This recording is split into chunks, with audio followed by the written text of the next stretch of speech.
Have you heard about Zoom bombing? Let me explain. With the coronavirus lockdown going on, many people are resorting to video conference and mainly Zoom to keep on working, seeing friends and family, and even attending religious services.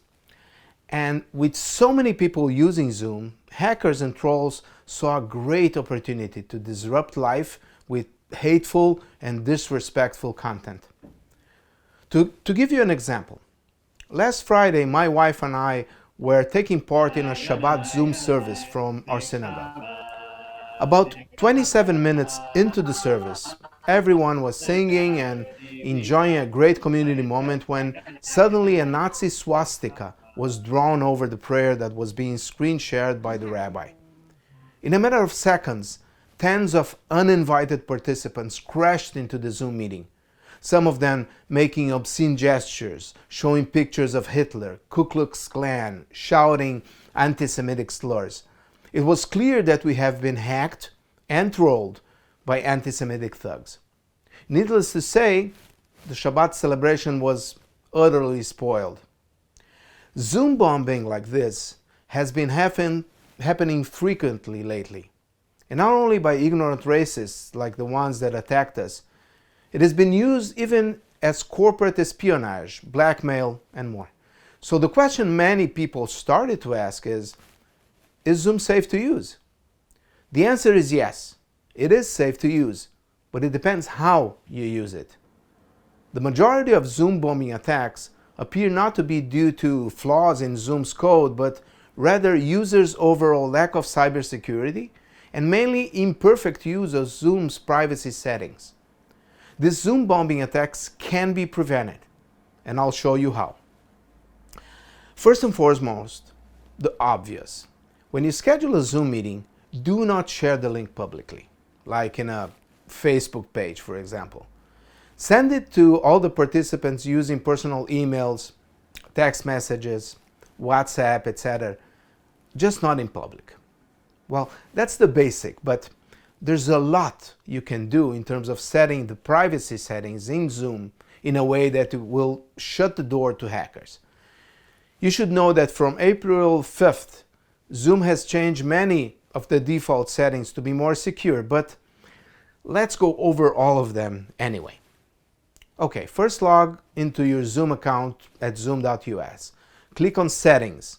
In the Schedule Meeting section, disable participants' videos so that new participants don't start the meeting with their video camera on.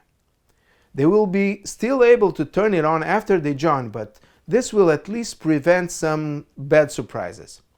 Second, make sure that the Join Before Host option is turned off. This way, people will only join the meeting after the host is present.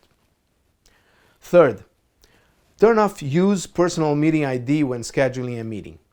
You should only use your personal meeting room or ID when doing a meeting with close friends, colleagues, or family. For everything else, schedule new meetings with unique IDs. I'll get back to that later. Fourth, turn on Require a Password when scheduling new meetings. This is a setting that has been changed now by Zoom to be on by default. Do not change it. This means that every participant will need to type a password to enter your meeting. It may be a bit inconvenient, but it will block most hackers.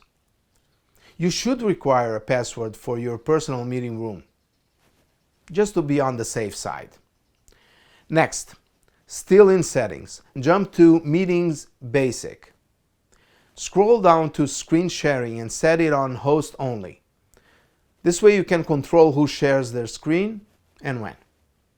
Then you can disable whiteboard sharing for participants if you want. It's not a must, but it does add another security layer. Now, jump to Meetings Advanced. Scroll down and make sure that Waiting Room is turned on. This is one of the most important security settings you have. This means that attendees cannot join a meeting until the host admits them. This is another setting that Zoom has turned on by default now, so keep it on. Yes, this will add more work to the host, but believe me, It's much better than being Zoom bombed. If too many people are in the waiting room, Zoom gives you the option to admit them all at once instead of one by one.